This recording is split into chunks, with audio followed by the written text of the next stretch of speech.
Welcome everyone, welcome back. We are at the Alchemy event 2012 here in Irvine, California, and it is my great pleasure to introduce to you Steven D. Kelley.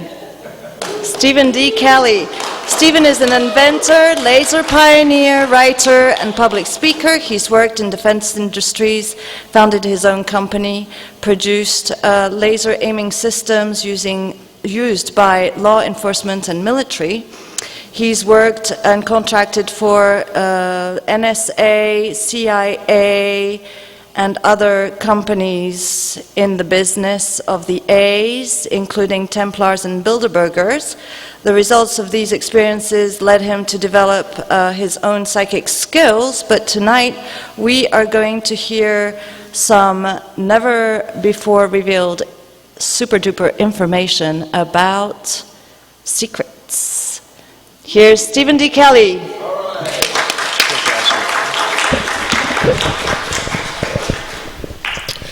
First of all, again, thank you, David, for having me here. I'm going to go out here. You know, this has been a very love and light thing, and Zarutha pointed that out very much, and I don't want to decrease the energy because this is not about scaring people, and this is not about negativity. This is about shedding light where light needs to go and spreading truth. And I would like to dedicate my appearance tonight to three people: Bill Cooper, Phil Schneider, and Gary Webb. Now, if you don't know who those people are, learn about them. Okay, they all gave their lives to spread the truth. So those are my heroes. And I think, you know, most of you people here know Gary. I think most of you people know who these people are. But at least two of them talked about underground bunkers, and we're going to be talking about underground bunkers today. Specifically, we're going to be taking the lid off of one of the crown jewels of the entire underground bunker system, and it's also the weakest link in the entire house of cards. So they know this day was coming, and they've been waiting for it, and they've been scared of it because they knew what would happen when everybody finds out about it. But a real quick brief history so you know where I came from and you'll know why I got exposed to all this stuff. And I'm not going to focus on too many details because we don't have a lot of time, so I'm going to go straight into the good stuff. But I got recruited into the CIA at an early age. Me and my brother, this was kind of kept in the family. Got that transferred into hooking up with the NSA. Didn't know it was the NSA, thought it was the CIA. Turned out to be the Ollie North gang. Directly after that, I got involved with the Billy Meyer people, so I got turned on to all the Pleiadians and the reptoids and everything else. Okay, but I had also been starting to develop my psychic skills because I realized real quick that that's where it's at. Technology was always my big thing. Because of my multiple recruitments by these underground agencies, I was able to recognize when other people around me were also going through this process, and because of that, I was introduced to a person who was being recruited to become a Templar. And before that, I didn't know what Templars were. I thought they were the guys, the knights with the big red crosses on their shields and what have you, but there are real live Templars here today. They are very, very much in power.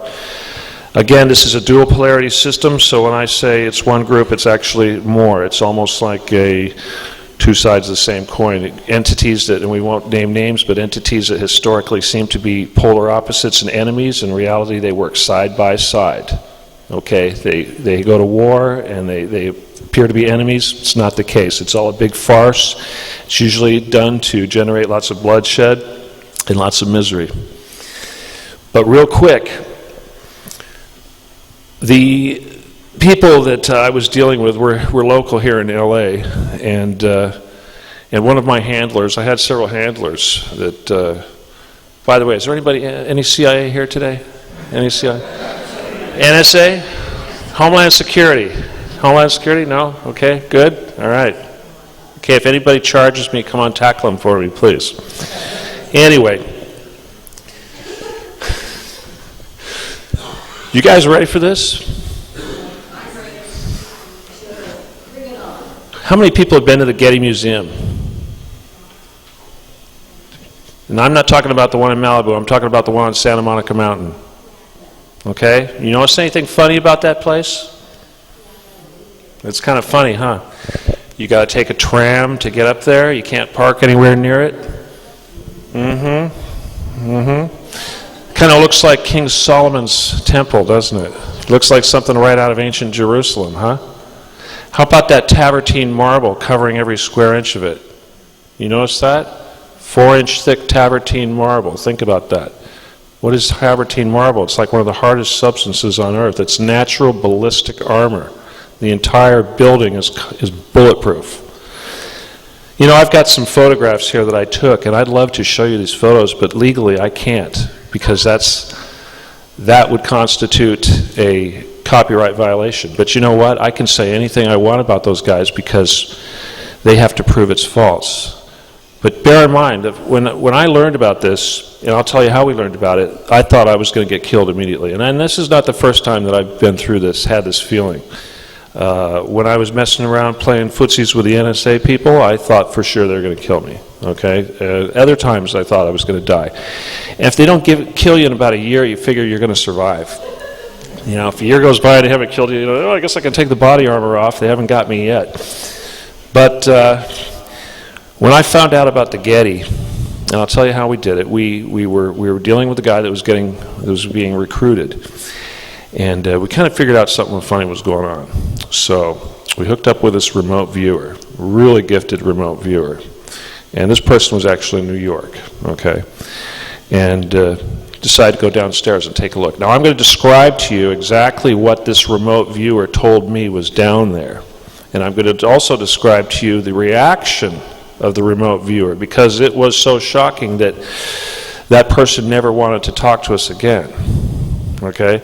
But the day after that remote viewing was made, my brother came back to me and said, uh-oh, this is what she saw, and related to me, and I thought, oh my God, we are both dead for sure. We have done it now, this is it, now they are really going to kill us. Well, nobody told these people that we had done this. You don't go around saying, hey, we're going to do a remote viewing. Yeah, we did a remote viewing. Did you know? Could you tell? Well, they freaked out. The next day, they freaked out. And what does that tell you? I didn't tell them. We didn't tell them that we were doing this. Well, I'll tell you why. How did they even know that we had remote viewed their little facility? Well, psychic powers and psychic skills are very, very important with these people. And in fact, they look down on people that don't have psychic skills. And this is why I try to teach people psychic skills, because it's like Princess over here was talking to you with the solar flares. We have enough power, we can practically move the Earth away if we want. We can recreate the field around the Earth. Anyway, let's talk about the Getty. The Getty is a pimple on the back of an elephant. There is a city below there that is just huge. Now, there's a lot of bunkers in the United States, okay? There's at least 250 in the United States, and they're all linked up, okay? And they all have different purposes. They talk about Dulce. Dulce, of course, as we know, is primarily devoted to biologicals, developing blood plasma products to replace the blood that the aliens, the reptoids, tend to require.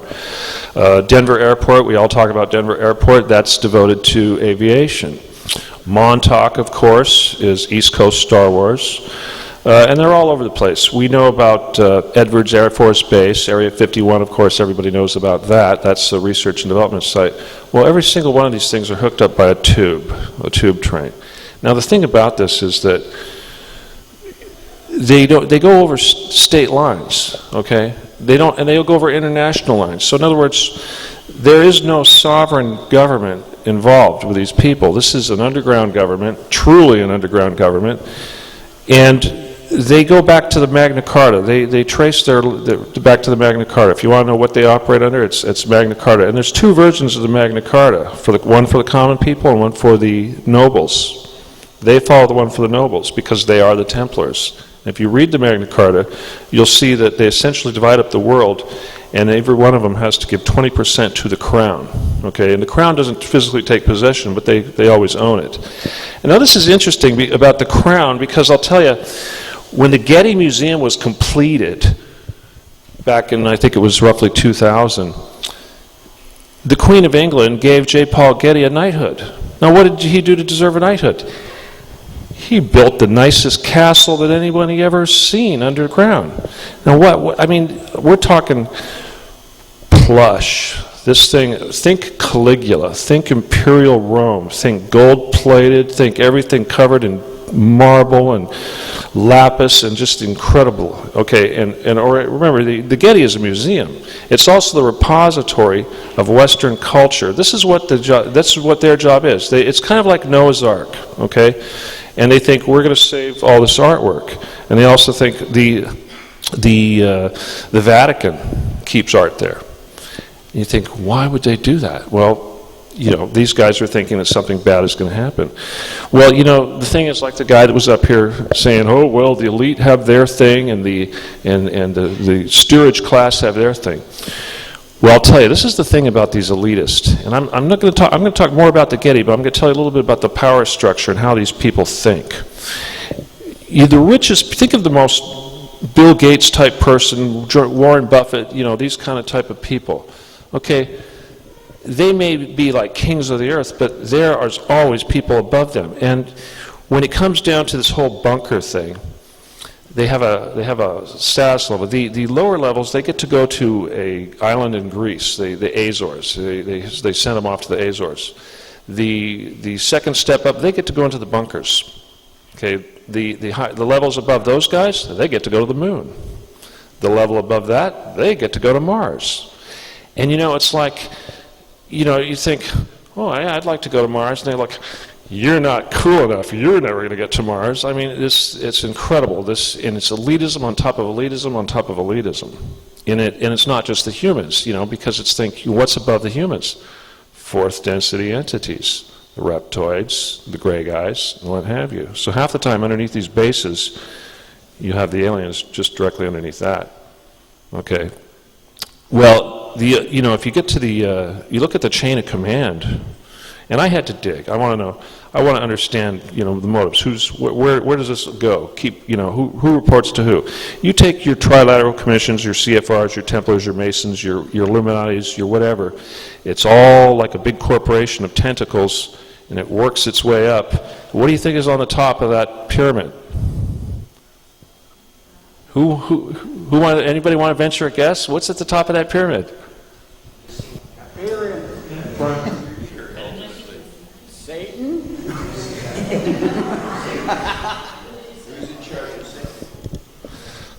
The Creator. Who made Satan? The Creator. Who runs the world, ultimately? Satan. Who's fighting? Who's the white hats and the dark hats?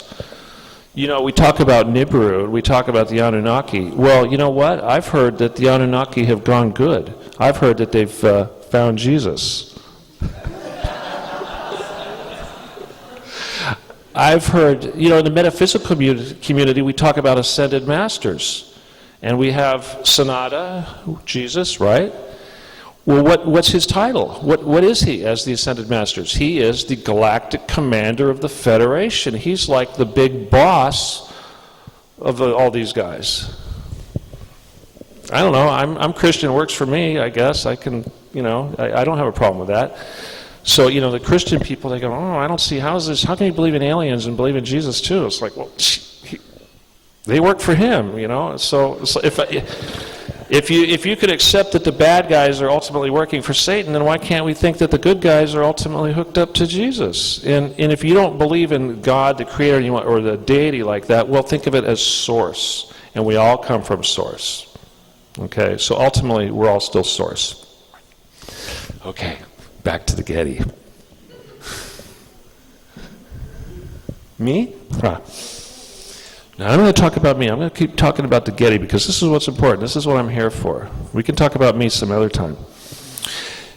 If you go to the Getty, okay, it took a long time to build that thing, okay?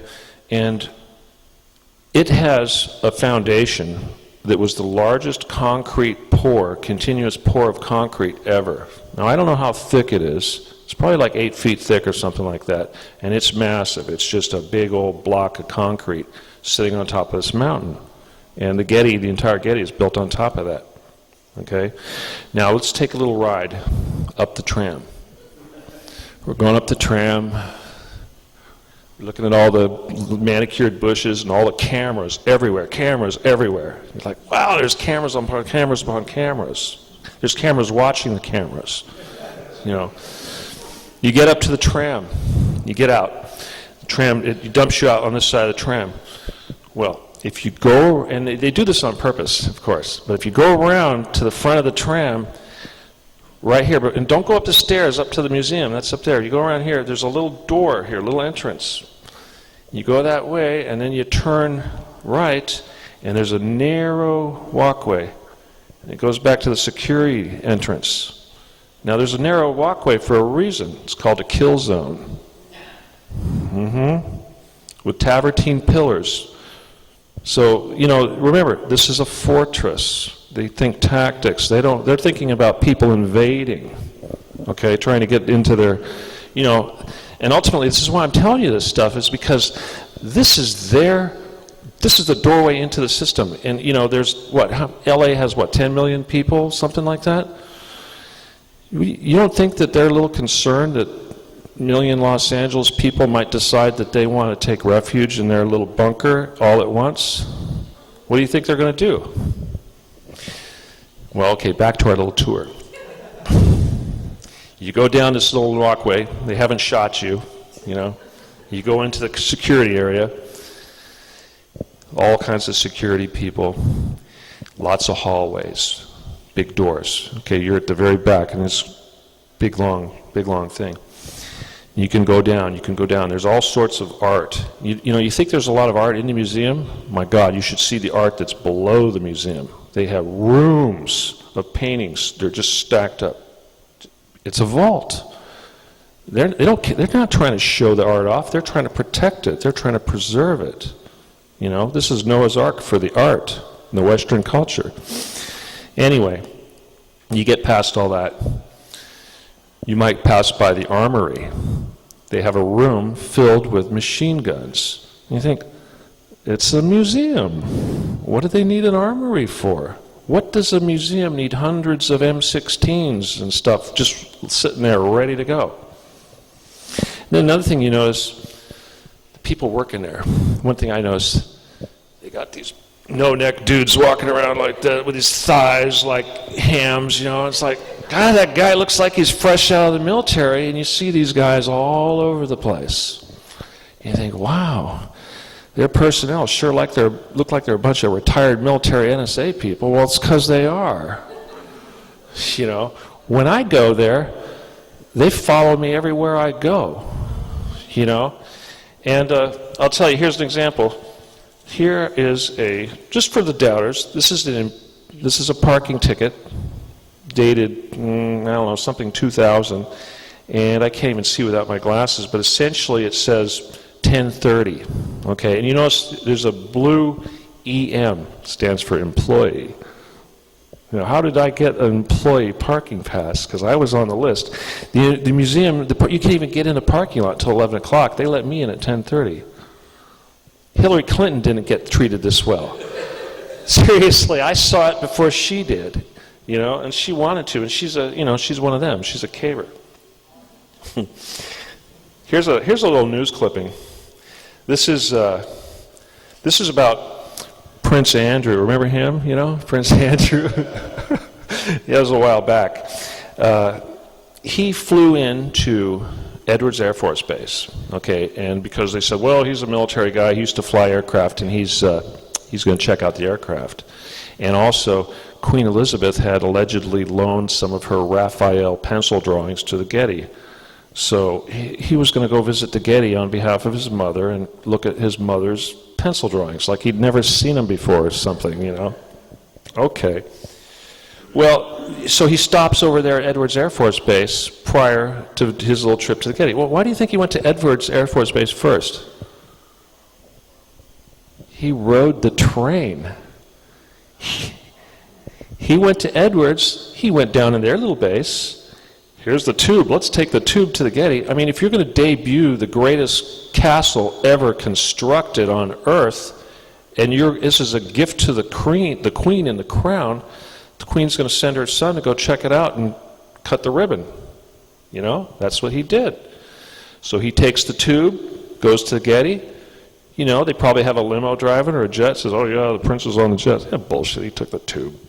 But Anyway, so here he is getting a knighthood, where he's presenting an award to Steven Spielberg and the guy from The Phantom. I can't remember, but anyway, point is, why in the heck is the Crown so concerned about something in Los Angeles? It's just another museum. It's not that special. Well, it is the crown jewel of the entire structure, and these guys all report to the Crown. All of them, the Bilderbergs, Templars, whatever. People like to refer to the Queen as the big head lizard. Well, she probably is, and we know what's above the lizards, So, now the thing is why is this important? Why do I want to focus so much on this? A, because I chose to be with you guys, okay? I had the opportunity to be one of those elitist idiots living in a bunker, and I call them cavers. Okay, now that word came from them. One of my handlers referred to them as a caver, and that's, people think, what's a caver? I want you all to remember that word, caver. They are cavers. When we talk about Bilderbergers and Illuminati, all these bunker people, they are cavers. We want the world to know that these people exist. Now, these guys think they are gods walking among us. They think they are Olympians, modern Olympians. They are polytheist. They worship the ancient deities. They worship the Egyptian gods, the Roman gods, and the Greek gods. And they are way into this stuff. And I'll tell you, and it's intoxicating, because once you start sucking up that stuff and you start thinking that you are so much better, it's like a drug, and you murder 1 million people because they're just animals. Well, they do that. Let's go back to the tour. You're going down the stairs. You go down the hall. There's a nuclear blast door. Okay? Big enough to drive a tank through. Just like you think of Cheyenne Mountain, the big door, same thing. You go on the little tour, you go, wow, that looks like a nuclear blast door. What's up with that? There ain't no nuclear blast door. Oh, no, don't say nuclear. It's just a door. Well, okay, you go behind the nuclear blast door and there's an elevator. Big enough to drive a tank into. Yeah. Imagine a huge elevator. You could practically drive a semi-truck or something onto this elevator. Well, where does it go down? It goes down about a mile, at least. First level, what do you get to? Psychics. The first level down, there's a floor with about 200 Nazi psychics. And why are they there? They are there to try to prevent remote viewers from going down and seeing what's down there. They're not very good at it. But they act like an alarm system because they can tell when somebody else is going through. And this is how they knew that my person had gone in there. They alerted them. You get past the remote viewers. They have an area that they call the spa. Okay, the spa. And the thing about the spa is that the guys that go up above and mingle with us on the surface, they like to go down and hang out in the spa. Okay, now when you think of the spa, again, think of Caligula. Think of the most decadent, Romanesque spa that you could possibly think of. I wanted to put that on the cover of my book, but I couldn't. I mean, you'd have to. I can't even imagine how decadent this is, because everything is gold-plated and just insane, and again, there's a lot of people down there, and they have people who are like slaves, essentially, down there too. Well, anyway, once you get past the spa, you get into the area which is like a city, okay? And there's a big central column, essentially, which is like a big area. It's multi-floor, but it's like a big tube that goes down. It's like building a skyscraper, only they're building the floors downward. They'll build a floor, they'll go down, they'll build the next floor, and down and down and down. And there are tubes that they use with these big tunnel boring machines, and they radiate out from the center like the spokes on a wheel. And this is what they do. And it's multiple layers of this, and then they build these condos or these living quarters within this. And it's all centrally located, this big thing in the middle. You go down past all that. Well, there's other elevators that go down. Like, for instance, across the street from the Getty, there's the Skirball Center. Anybody know what the Skirball Center is? Well, you can guess. Look it up. Skirbal, Skirball. And I'm not even going to tell you what it is. You can figure that out for yourself. But it's hooked up too. It has an elevator. There's several homes scattered around the hills that belong to very, very wealthy people, and they have little hookups. You know, so imagine you got a billionaire Hollywood executive living up there, and he's gonna pay the money. He's gonna have a little condo down there, and that's the way it is. It's like if you're a benefactor, if you shell out all this money, it says you're so special. We're gonna guarantee you're gonna live, and we're gonna provide you the space and a way to get down there in an instant. Okay, and this is how they help pay for these things. Probably half of the gross national product of the country goes into building these things. Okay, and I'm talking asset forfeiture program. You know, when they bust the guys for selling drugs or whatever, and the DEA comes, they take all their possessions. You think that stuff gets sold at auction, right? Well, who do you think is getting this stuff at auction? Half the stuff that goes to auction and asset forfeiture never makes it. They take it right off the top. How about a big old ship comes in and loaded with containers. Half of those containers might have a little problem with the paperwork. So what does customs do? They confiscate it. And it ends up in auction. Okay, so they get a lot of money, from every source. Anyway, back to our tour. Below the living areas, we have tube trains. Now in the Getty, there's a tube that goes to Edwards, and on the tube that goes to the Catalina Island. Now people know about the Catalina Island one, they know about Edwards, they know about Area 51, The one at Catalina Island, of course, has got underwater vehicles, spacecraft, submarines, the whole 9 yards, but nobody knows about the Getty.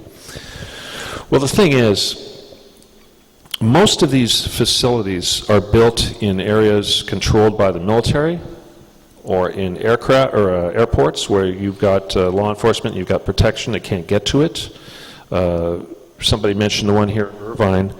The Ziggurat, I believe, is a federal building here in Irvine, which is also allegedly connected to this system. Well, that's a federal building. You can't get near it. But the Getty is a civilian installation.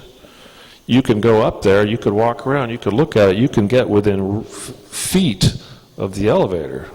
And you can't do this anywhere else. And they are very, very concerned that everybody here is going to go out there and tell everyone they know, and that the media is going to make this public, and that Nibiru is going to come and people are going to freak out and there's going to be impending doom, and all of a sudden 1 million people who now know about the Getty are going to show up at their front door. We'd like to go downstairs too, please. They don't want that. What are they going to do? What are they going to do if 1 million Angelinos show up and want to go downstairs? Just, what do you think they're going to do? There was a book written about 100 years ago, a very, very controversial book, and you're not even allowed to talk about it. They'll practically throw you in jail just for mentioning it in public. And in that book there's a chapter with a line, and that line essentially says, "What fear do we have of the blank? None, for we have an awesome weapon, the undergrounds, the metropolitans, who shall before the time comes have been built beneath all of the western capitals, and should the rise up before the time is right, we shall blow these up into the air with all their resources, their archives." What does that mean? There's a nuclear trap door. When they close the door, they close the door. They don't want us going down. Let's say they're worried about Anunnaki. If they're going to go downstairs and they plan on staying there for a long time, they're going to shut the door and they want nothing following them downstairs. So if 1 million Angelinos decide to show up, they're going to fight them off until they withdraw down into their bunkers, and somebody's going to push a button. They're going to shut their nuclear blast door.